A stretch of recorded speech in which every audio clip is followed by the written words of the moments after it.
Chairman senate محترم، speaker قومی assembly, وزراء اکرام، اراکین پارلیمنٹ، مسلح افواج کے سربراہان، عزیزان وطن اور معزز خواتین و حضرات، السلام علیکم۔ آپ سب کو 74واں یوم آزادی مبارک ہو۔ 23 مارچ وہ دن تھا 1940 میں جب ہندوستان میں مسلمانوں نے ایک ارادہ کیا اور قرارداد مقاصد پاس کی۔ وہ ایک خواب تھا اور اس کا مقصد، اس کی تکمیل جو تھی وہ 14 اگست 1947 کو وہ پورا ہوا۔ ملک بنانا بالکل ایسا ہی ہے جیسے بڑی جد و جہد کے بعد اور صدیوں کے بعد آزادی ملے، مگر اس کے بعد ایک نئی جد و جہد شروع ہوئی اور اس نئی جد و جہد کے اندر تکمیل پاکستان کی علامہ اقبال اور قائد اعظم کے خوابوں کے مطابق اور مسلم امہ کی عکاسی کرتے ہوئے حضور اکرم میرے آخری نبی صلی اللہ علیہ وسلم کی پیروکاری کے اندر انصاف کا ایک وطن بننا تھا اور بن رہا ہے، اور کوشش ہماری جاری ہے۔ تو 14 اگست 2020 میں اس بات کی عکاسی، اس بات کو وہاں سے اٹھانا چاہتا ہوں جس سورت کی ابھی تلاوت ہوئی، جس کے اندر اللہ تعالیٰ اپنے نبی، آخری نبی صلی اللہ علیہ وسلم سے فرماتے ہیں کہ جاؤ اور خوشخبری دو ان لوگوں کو جنہوں نے آزمائشوں کے اندر بھی اللہ کو یاد رکھا اور اللہ ان کو نوازے گا۔ تو آج میں یہ بات آپ سے کرنا چاہتا ہوں، خوشخبری کی بات۔ میں نے بہت زمانہ اور بہت دور دیکھا جس کے اندر ہم اپنے آپ کو کبھی کسی چیز پر اور کبھی کسی چیز پر ملامت ہی کرتے رہے، مگر وہ خوشخبری کیا ہے، اس کی بنیاد کیا ہے؟ جب وہ بچہ پاکستان کا 74 سال پہلے پیدا ہوا تو یہ تو اب اس کی جوانی آئی ہے، اس نے سیکھا، اس نے ٹھوکریں کھائیں، کہیں آزمائشوں سے گزرا، اللہ کا شاکر رہا۔ تو اس 74 سال میں ماضی قریب کی 3 خوشیوں کی بات آپ سے کرنا چاہتا ہوں، آزمائشوں کی بات کرنا چاہتا ہوں جس میں سے آپ گزرے، اور پھر پچھلے سال کی بات آپ کے سامنے رکھنا چاہتا ہوں جس میں سے آپ گزرے۔ تو پچھلے 74 سال میں بہت ساری مشکلات تو تھیں، مگر ایک چیز کے اندر بہت بڑی کامیابی آپ نے حاصل کی، اور میں مسلح افواج کا اور ان پاکستانیوں کا جنہوں نے اس کے اندر قربانیاں دیں ان کو خراج تحسین پیش کرتا ہوں، وہ ہے دہشت گردی کا مقابلہ۔ دنیا کی کسی قوم نے اس انداز سے مقابلہ نہیں کیا دہشت گردی کا جتنا پاکستان نے، اور جس انداز سے کیا اور جس کامیابی سے کیا۔ اس معاملے میں آپ نے دنیا کو سکھایا کہ دہشت گردی کا مقابلہ کیسے ہوتا ہے، اور آپ پھر اپنے مغرب میں دیکھیں کہ بہت سارے ملک اور بہت سارے مسلمان اور بہت سارے ممالک اس کا مقابلہ کر نہیں سکے اور پریشان رہے۔ دوسرے، یہ پہلی بات میں آپ کو کہہ رہا ہوں جو آپ نے سیکھی۔ دوسرے، آپ نے 35 لاکھ افغان مہاجرین کو اپنے یہاں پناہ دی، اور مجھے آج تک یہ بات یاد نہیں کہ کسی سیاستدان نے، کسی نے کہیں یہ کہا ہو، اس بات کے خلاف کوئی بات کی ہو، اور وہ مسلم امہ کے حوالے سے ہمارے بھائی ہیں، اور ہم نے دل کھول کر ان کو ویلکم کیا، اور آج بھی 27 لاکھ موجود ہیں۔ اس کا ذرا سا موازنہ کیجئے آج کل مغربی ممالک کے اندر، جہاں مہاجرین کو 100 مہاجرین کو بھی پناہ دینے کے لیے تیار نہیں ہے، غرق ہونے دیتے ہیں سمندروں کے اندر، مگر پناہ دینے کے لیے تیار نہیں ہے۔ یہ آپ کی جیت ہے، یہ آپ کے کردار کی نفاست ہے، یہ وہ کردار ہے جو میرے نبی صلی اللہ علیہ وسلم نے اس بات کو مسلم امہ کو سمجھایا۔ یہ آپ کی دوسری جیت تھی۔ تیسری جیت آپ کی یہ تھی، پچھلے 74 سال کی بات کر رہا ہوں، تیسری جیت آپ کی یہ تھی کہ آپ نے اپنے اندر سے انتہا پسندی کو ختم کیا، آپ نے جوڑا، آپ نے قوموں کو جوڑا، اور قوموں کو جوڑنا اس اتحاد کی تلاش تھی جو اتحاد قائد اعظم محمد علی جناح نے قوم سے کہا تھا، اتحاد، تنظیم اور ایمان۔ تو آپ نے اپنے ہاں انتہا پسندی ختم کی، اور اس کا نتیجہ آپ نے دیکھا پچھلے سال جب بھارت کے ساتھ بھارت نے پاکستان پر حملہ کیا تو آپ نے نتیجہ دیکھا کہ ان تینوں وجوہات کی بنیاد پر، اور عمران خان صاحب نے جو امن کے اعتبار سے پیغام دیا تھا بھارت کو، ان تینوں باتوں کے ساتھ جو آپ نے سیکھا، سارا پاکستان امن چاہتا تھا، پرائم منسٹر نے امن کا پیغام دیا، سارا میڈیا امن چاہتا تھا، لہٰذا اور باؤنڈری کے دوسری طرف ہمارے مشرق کے اندر سارا میڈیا، سارے لوگ، سارے سیاستدان جنگ کی بات کرتے تھے، تو لہٰذا قوم نے سیکھ لیا۔ میں آپ کو یہی بتانا چاہتا ہوں، یہ خوشخبریاں ہیں کہ آپ نے سیکھا کیا، کن آزمائشوں سے گزرے۔ اب آتے ہیں پچھلے 2 سال اور پچھلے سال خاص طور پر، قوم نے عدلیہ سمیت، ساری قوم نے حکومت سمیت، پارلیمنٹ سمیت ایک کرپشن کے خلاف بھی ایک علم بلند کیا۔ اس میں کنٹروورسیز ہو سکتی ہیں، مگر ایک نیت کا اظہار قوم نے کر لیا، جس کی عکاسی لیڈران پارلیمنٹ نے اور پرائم منسٹر صاحب نے بڑے زور و شور کے ساتھ کی۔ یہ آپ کی جستجو جاری رہے گی۔ مگر جیت کیا ہوئی؟ یہ کورونا وائرس کا مثال کے طور پر حملہ ہوا پاکستان پر اور دنیا بھر میں۔ اس میں دنیا لاک ڈاؤن کی طرف گئی، اور پرائم منسٹر صاحب نے اور NCOC کی مدد سے پرائم منسٹر صاحب نے یہ فیصلہ کیا کہ ہم وہ لاک ڈاؤن نہیں کر سکتے، اپنی قوم کی فکر کرتے ہوئے، اپنے غریبوں کی فکر کرتے ہوئے، جس سے معاش کا بہت سخت نقصان ہو اور بھوک میں لوگوں کی جانیں جائیں۔ اچھا، یہ ڈیٹا بیسڈ بات نہیں تھی، یہ تھی اپنی خواہش کے مطابق اور اس درد رکھنے کے مطابق کہ جو عوام کا سربراہوں کے دل میں ہونا چاہیے۔ اور میں یہ ڈیٹا کے اوپر اور عزم کے اوپر ایک بات کرنا چاہتا ہوں کہ طارق بن زیاد کی مثال میں دینا چاہتا ہوں کہ طارق بن زیاد جب اسپین کے اندلس پہنچے اور اسپین میں پہنچے تو انہوں نے اپنی کشتیاں جلائیں۔ سارا ڈیٹا، ساری اسٹریٹجی اس بات کی ڈکٹیشن کرتی تھی کہ بھائی کشتیاں ہونی چاہیے، اگر جنگ ہار گئے تو پیچھے چلے جائیں گے۔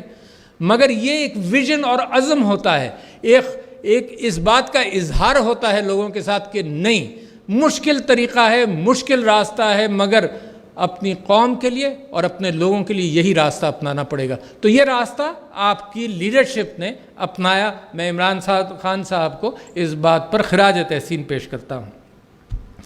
اس سمارٹ لاک ڈاؤن کے ساتھ ساتھ دوسرا کام آپ نے کیا کیا، اور میری گفتگو پرائم منسٹر صاحب کے اس حوالے سے رہی، دوسرا کام آپ نے یہ کیا کہ جب مساجدیں ساری دنیا کے اندر بند ہو رہی تھیں، لاک ڈاؤن میں جا رہی تھیں، تو ہم نے فیصلہ یہ کیا کہ مسلمان ایک ڈسپلن قوم ہے، وضو کر کے نماز پڑھنے 5 وقت مسجد میں جاتا ہے۔ اس ڈسپلن قوم کو ہی ہمت دلائیں کہ تم خود اپنے اوپر یہ ڈسپلن، سوشل ڈسٹنسنگ کا، طہارت کا، صفائی کا اور کورونا وائرس کے مقابلے کے اعتبار سے اپنی تراویحیں بھی جاری رکھو۔ آپ کا ملک دوبارہ دنیا میں پہلا ملک تھا جہاں پر یہ سوشل ڈسٹنسنگ کے ساتھ آپ نے اپنی تراویحیں وغیرہ اور عبادتیں جاری رکھیں۔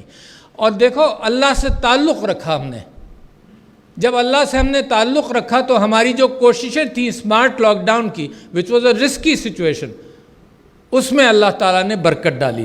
دوسری یہ اس کے اندر آپ نے اپنے استحکام کے حوالے سے اور اپنے نظم کے اعتبار سے آپ نے اپنا وزن ڈالا۔ علماء، میڈیا نے مسلسل یہ تلقین کرتے رہے، میں ان کا بھی مشکور ہوں کہ SOPs اختیار کرو، اور ابھی بھی ضروری ہیں۔ آپ نے دیکھا، آپ سب لوگ یہاں ماسک پہن کر آئے ہیں، ابھی بھی کورونا وائرس کا پورا مقابلہ ہم نہیں کر سکے ہیں، انشاءاللہ کر لیں گے۔ جو ہم نے سیکھا، جو ڈسپلن پیدا کیا، اس کی بنیاد پر کر لیں گے۔ محرم الحرام بھی آ رہا ہے، اور اس کے اندر، اس مہینے کے اندر بھی انشاءاللہ اپنی احتیاطیں جاری رکھیں گے۔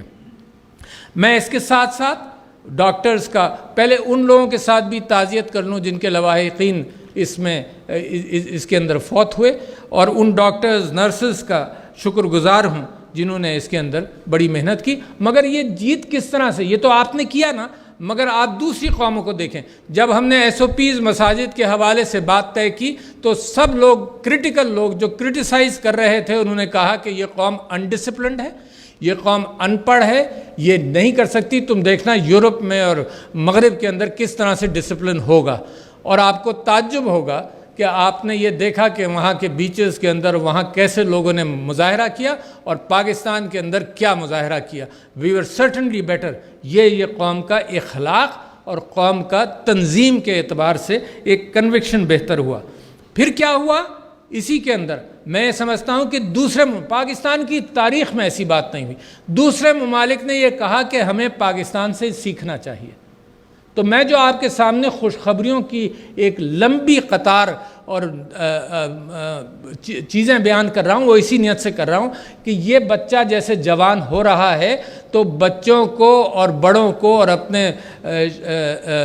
اپنی اولاد کو جس طرح سے میں تربیت کرنے کی کوشش کرتا رہا ہوں، وہ ہمت دلاتے ہیں، یہ کہتے ہیں کہ بیٹا تم کر سکتے ہو، بیٹی تم کر سکتی ہو، تم میں طاقت ہے، نہ کہ یہ کہتے ہیں کہ تم نہیں کر سکتے، تم تو یہ ہو، تم نے تو یہ غلطیاں کی۔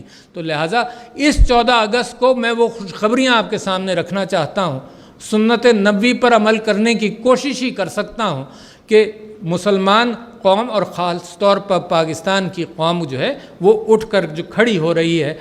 پرائم منسٹر صاحب نے ایک لفظ استعمال کیا، ٹپنگ پوائنٹ، اور میں بڑا مطمئن ہوں اس بات سے کہ یہ ہے ٹپنگ پوائنٹ، قوم بدل رہی ہے، اس کی ایک مثال آپ کے سامنے رکھی۔ دوسری بڑی مثال جو جیت اس سال کی ہے، اس کے اندر ایک احساس پروگرام، دیکھیں آئین کا ایک معاہدہ ہے سارے پاکستانیوں کے ساتھ کہ ان کی آئین نے ایک سوشل اور ایک سماجی پیکٹ ہے آئین کا، اسٹیٹ کا عوام کے ساتھ، اور اس کے اندر ہے یہ فکر کرنا غریب کی، اس کے ہاتھ پکڑ کر اس کے ساتھ چلنا۔ آپ نے احساس پروگرام آپ کے ملک میں ہوا جس کے اندر 1,69,00,000 لوگوں تک یہ رقم احساس کی پہنچی مشکل وقت میں۔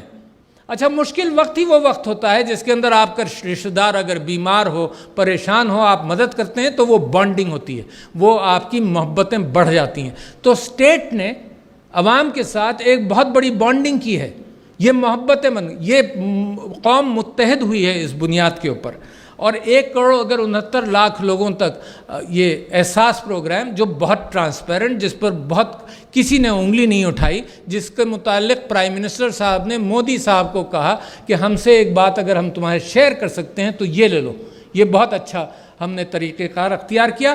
وہاں پر اور یہاں پر کتنا فرق تھا، لاک ڈاؤن ہوا بھارت میں اور کروڑوں لوگوں کو کہہ دیا گیا کہ تم پیدل جاؤ، 1000 میل دور تمہارا گھر ہے، ہمیں کوئی فکر نہیں، تم جاؤ پیدل جاؤ، مگر یہ کہ یہ لاک ڈاؤن تو ہوگا۔ یہ ایلیٹسٹ لاک ڈاؤن کی کیفیت تھی جس کے اندر غریب بڑی مشکلات سے گزرا۔ یہاں ہم نے سمارٹ لاک ڈاؤن کیا اور ہم نے غریب کی فکر کرتے ہوئے احساس پروگرام کے ذریعے ان کے ساتھ محبتوں کا رشتہ بڑا کیا۔ اگر 1,69,00,000 خاندان تک احساس کے رقم پہنچی، یہ انہی کی امانت تھی، احساس کی اگر رقم پہنچی تو اس کا مطلب کہ 7-8 کروڑ افراد تک یہ بات ضرور گئی، کیونکہ ہر خاندان میں ہر گھر کے اندر 5-6 افراد تو ہوں گے جو اس سے مستفیض ہوں گے، ایک گھر میں 2 رقومات نہیں پہنچی۔ پھر میں بات کرنا چاہتا ہوں آپ سے کہ قومیں اگر غربت سے نکلتی ہیں تو 2 وجوہات سے نکلتی ہیں خاص طور پر، ایک تعلیم اور دوسرے صحت کے حوالے سے آپ نے دیکھا کہ اتنی تیاری کی آپ کی قوم نے، اتنی تیاری کی آپ کی حکومتوں نے کہ جو چیز آپ نے ہسپتال بنائے، بیڈز بنائے، میرے خیال سے کسی جگہ بھی 60 یا 70% سے زیادہ استعمال ہی نہیں ہوئے۔ تو تیاری آپ کی زیادہ تھی، کریڈٹ ٹو یور آرگنائزیشن کہ آپ نے یہ کام کیا۔ تعلیم کے اوپر میں آنا چاہتا ہوں کہ کووڈ نے مجبور کیا اور بڑی تیزی سے ہماری تعلیم کی منسٹری نے اس پر، شفقت محمود صاحب انہوں نے اس پر کام کرنا شروع کیا، اور یہ بات ٹی وی کے ذریعے بچوں کے گھروں تک تعلیم پہنچی، اور آئی ٹی کا سسٹم بھی اسی کے لیے بہتر کیا گیا۔ مگر تعلیم کی جب میں بات کروں تو سب سے بڑا اچھا راستہ جو مجھے نظر آتا ہے وہ یکساں تعلیمی نصاب کے حوالے سے تیاری کی ہے۔